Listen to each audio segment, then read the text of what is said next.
ಪಕ್ಕದ ಊರಲ್ಲಿ ಸಂತೆಪಾಡಿ ಇದೆ ಇರೋದು. ಇವಾಗ ಸದ್ಯಕ್ಕೆ ನಾನು ಬೆಂಗಳೂರಲ್ಲಿದ್ದೀನಿ. ಹೋಂಡಾ ಮೋಟರ್ ಸೈಕಲ್ ಸ್ಕೂಲ್ ಕಲಿಸ್ತಿದ್ದೀನಿ. ಪ್ರೈವೇಟ್ ಜಾಬಲ್ಲಿ ವರ್ಕ್ ಮಾಡ್ತಾ ಇದ್ದೀನಿ. ಓಕೆ, ನಮ್ಮನ್ನ ಈ ಶಾಲೆಯಲ್ಲಿ ನಾವು ಇವತ್ತು ಜೀವನ ರೂಪಿಸ್ಕೊಂಡಿದ್ದೀವಿ ಅಂದರೆ ಈ ಒಂದು ಶಾಲೆಯಲ್ಲಿ ಹೇಗೆ ಕಲ್ತಿದ್ದೀವಿ ಅನ್ನೋದು ಅದು ತುಂಬಾ ಇಂಪಾರ್ಟೆಂಟ್ ಆಗಿತ್ತು. ನಮ್ಮನ್ನು ಇವಾಗ ಒಂದು ನಮ್ಮ ವರ್ಕ್ ಪ್ಲೇಸಲ್ಲಿ ಈಗ ನನ್ನ ಗುರುತಿಸ್ತಾ ಇದ್ದಾರೆ. ಯಾಕೆ ಇಷ್ಟೊಂದು ಸ್ಟ್ರಿಕ್ಟ್ ಆಗಿದ್ದಾರೆ ಅಂತ, ಡಿಸಿಪ್ಲಿನ್ ಆಗಿದ್ದಾರೆ ಅಂತ ತುಂಬ ಸ್ಟ್ರಿಕ್ಟು. ನಾನು ಅವಾಗ ಅನ್ಕೋತಾ ಇದ್ದೇನೆ, ತುಂಬ ಸಲ ನಾನು ಅನ್ಕೋತೇನೆ, ಈ ಬಾಲ್ಯದ ಶಾಲೆ ಬರೋದಕ್ಕಿಂತ ಮುಂಚೆ ನಾವು ಹೇಗಿದ್ವಿ ಅಂತ. ನಾವು ಒಂಥರ ಶಿಸ್ತಿಯಿಂದ ಬಂದ ಒಂಥರ ತುಂಬ ಕಾಟ್ಲೆ ಎಲ್ಲ ಜಾಸ್ತಿ ಮಾಡ್ತಾ ಇದ್ವಿ. ಇಲ್ಲಿ ಬಂದಮೇಲೆ ನಾವು ಈ 3 ವರ್ಷದಲ್ಲಿ ಏನು ನಮ್ಮ ಜೀವನ ಒಂದು ಡಿಸಿಪ್ಲಿನ್ ವೇಯಲ್ಲಿ ನಾವೊಂದು ತಗೊಂಡು ನೀವೆಲ್ಲ ಸಹಕಾರ ಅದೆಲ್ಲ ಏನಾಗಿದೆ ಅನ್ನೋದಕ್ಕೆ ಅದನ್ನು ನಿಮ್ಮದೇ ಇನ್ಪುಟ್ಗಳಿಗೆಲ್ಲ ನಮಗೆ ಹೆಲ್ಪ್ ಆಗಿರುವಂಥದ್ದು. ಇನ್ನೊಂದು ಬಾಲ್ಯದ ಶಾಲೆ ಅಂತ ಬಂದಾಗ ಇಲ್ಲಿ ಬೆತ್ತದ ರುಚಿ ಅದು ಆಲ್ಮೋಸ್ಟ್ ಇವಾಗ ಹೇಳಿದ್ರು. ಓಕೆ, ಬಟ್ ನಾನು ಇದಕ್ಕೆಲ್ಲ ಇಲ್ಲಿ ಬರೋದಕ್ಕೆ ಮುಂಚೆ ಏನು ತಿಂದಿರಲಿಲ್ಲ. ಇಲ್ಲಿ ಬಂದಾಗ ತಿನ್ಬೇಕಾಯ್ತು. ನಾನು ಯಾವ ಥರ ಸ್ಟೂಡೆಂಟ್ ಅಂದರೆ ಏನು ತಿನ್ನಬಾರ್ದು, ಅದಕ್ಕೆ ಎಷ್ಟು ಬೇಕು ಅಷ್ಟು ಮಾತ್ರ ಮಾಡ್ತಾ ಇದ್ದೆ 7ನೇ ಕ್ಲಾಸ್ವರೆಗೆ.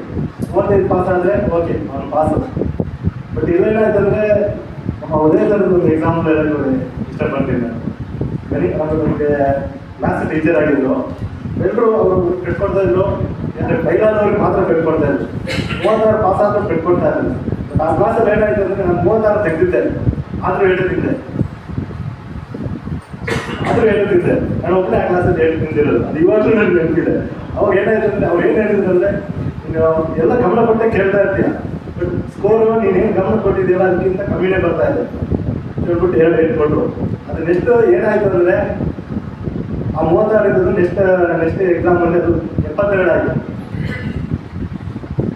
ಓಕೆ, ಅದು ನನಗೆ ಫ್ಯೂಚರಲ್ಲಿ ಅದು ಯಾವ ಥರ ಹೆಲ್ಪ್ ಆಯಿತು ಅಂತ ಹೇಳಿದ್ರೆ, ನಾವು ಇಲ್ಲಿಂದ ನೆಕ್ಸ್ಟ್ ಡಿಪ್ಲೊಮಾ ಜಾಯ್ನ್ ಆಗಬೇಕಾಗಿತ್ತು. ಸೊ ಅಲ್ಲಿ ಯಾವ ಬೇಸ್ನಲ್ಲಿ ಅಂದರೆ ಸೈನ್ಸು ಮತ್ತು ಮ್ಯಾಥ್ಸು ಆಗ ಸ್ಕೋರಿಂಗ್ ಏನಿತ್ತು ಅದ್ರ ಕಡೆ ನಾವು ಕೆಬಿಟಿ ಜಾಯ್ನಿಂಗ್ ತಗೊಳ್ತಿದ್ರು. ಅಲ್ಲಿ ನಮಗೆ ಅದು ಹೆಲ್ಪ್ ಆಯಿತು. ಅಲ್ಲಿ ಜಾಯ್ನಿಂಗ್ ನನಗೆ ಸಿಕ್ಕಿರೋದು ಆ ಮ್ಯಾಥ್ಸ್ ಮತ್ತು ಸೈನ್ಸ್ ಸ್ಕೋರಿಂಗ್ ಮೇಲೆ. ಸೊ ಇಲ್ಲಿ ತುಂಬ ಜನ ಅದೇ ಕಂಪ್ಲೇಂಟ್ ಮಾಡ್ತಾ ಇದ್ದಾರೆ ಅಂತ ಹೇಳ್ಬೋದು. ಏನಾದರೆ ಹೇಳ್ಕೊಡ್ತಾರೆ ಅಂತ. ಬಟ್ ಅದು ನಮ್ಮ ಜೀವನ ರೂಪಿಸೋಕ್ಕೆ ತುಂಬಾ ಹೆಲ್ಪ್ ಮಾಡುತ್ತೆ. ಓಕೆ, ಅದರಲ್ಲಿ ನಾನು ಒಬ್ಬ. ಮತ್ತು ಇನ್ನೊಂದು ಏನು ಕಲ್ತಿರೋದಂದರೆ ಅದು ಡಿಸಿಪ್ಲಿನ್. ನಾನು ಆಲ್ರೆಡಿ ಹೇಳಿದ್ದೀನಲ್ಲ. ಓಕೆ, ಅದು ಬಿಟ್ಟು ಇಲ್ಲಿ ನಾವು ತುಂಬಾ ನಮ್ಮ ಫ್ರೆಂಡ್ಸ್ ಇವಾಗ ಎಕ್ಸ್ಪ್ಲೇನ್ ಮಾಡಿದ್ವಿ ನಾವು ಯಾವ ಥರ ಎಲ್ಲ ಏನು ಇದು ಮಾಡಿದ್ವಿ. ಸೊ ನಮ್ಮ ಎಲ್ಲ ಹುಡುಗರಿಗೆ ಮತ್ತೊಮ್ಮೆ ವಂದಿಸ್ತಾ ಇದ್ದೀನಿ. ನೀವು ನಮ್ಮ ಎಲ್ಲರಿಗೂ ಜೀವನ ರೂಪಿಸೋಕ್ಕೆ ನೀವೆಲ್ಲನೂ ಸಹಕಾರಿಯಾಗಿದ್ದೀರಿ. ಇದಕ್ಕೆ ತುಂಬಾ ಧನ್ಯವಾದಗಳು.